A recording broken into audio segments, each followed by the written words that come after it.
فرهاد من به تو گفتم که آماده سازی تا کاهو اینا رو نشد، بعد اومدی این مدرسه سوزو قاش میزنی براشون قشنگ لش بدید دوبلش رو انجام میدی میخندی.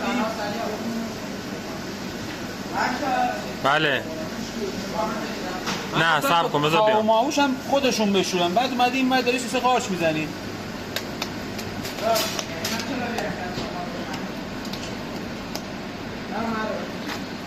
کسی بهت گفت مگه بیای؟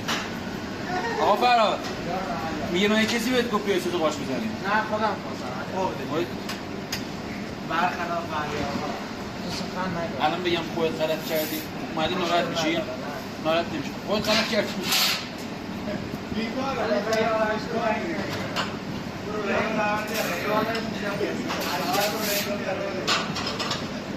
بیکارن؟ شما بیکار این کار بهتون بدن. یعنی امروز خدا به سر شاهده تو گوشی سر یکی رو تو کالاف ببینم.